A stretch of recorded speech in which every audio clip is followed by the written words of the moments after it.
ಪ್ರೀತಿಯ ಪುಟಾಣಿಗಳೇ, ಇಂದು ನಾವು ಕಾಲಗಳ ಕ್ರಮಾನುಗತದಲ್ಲಿ ನಡೆಯುವ ಕ್ರಿಯೆಗಳ ಬಗ್ಗೆ ತಿಳಿಯೋಣ ಬನ್ನಿ.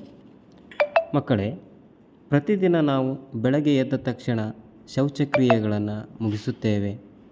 ನಂತರ ಬ್ರಷ್ ಮಾಡಿ ಮುಖ ತೊಳೆಯುತ್ತೇವೆ. ಆ ನಂತರ ಸ್ನಾನ ಮಾಡುತ್ತೇವೆ. ಸ್ವಚ್ಛವಾದ ಬಟ್ಟೆಯನ್ನು ಧರಿಸುತ್ತೇವೆ. ನಂತರ ಉಪಹಾರವನ್ನು ಸೇವಿಸುತ್ತೇವೆ. ತದನಂತರ ಶಾಲೆಗೆ ಹೊರಡುತ್ತೇವೆ.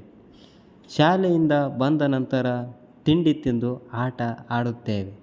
ಆಟ ಆಡಿದ ನಂತರ ಕೈಕಾಲು ಮುಖ ತೊಳೆದು ಶಾಲೆಯಲ್ಲಿ ಗುರುಗಳು ತಿಳಿಸಿರುವ ಓದುವ ಬರೆಯುವ ಮನೆ ಕೆಲಸವನ್ನು ಮುಗಿಸುತ್ತೇವೆ. ನಂತರ ಊಟ ಮಾಡಿ ಸ್ವಲ್ಪ ದೂರ ನಡೆದಾಡುತ್ತೇವೆ. ಆ ನಂತರ ಮಲಗಿ ನಿದ್ರೆ ಮಾಡುತ್ತೇವೆ. ಮಕ್ಕಳೇ, ಹೇಳಿ, ನೀವು ನಿಮ್ಮ ಮನೆಯಲ್ಲಿ ಯಾವ ಯಾವ ಚಟುವಟಿಕೆಗಳನ್ನು ಮಾಡುತ್ತೀರಿ ಎಂಬುದನ್ನು ನಿಮ್ಮ ಸ್ನೇಹಿತರು ಹಾಗೂ ಗುರುಗಳೊಂದಿಗೆ ಚರ್ಚಿಸಿರಿ. ನಮಸ್ಕಾರ.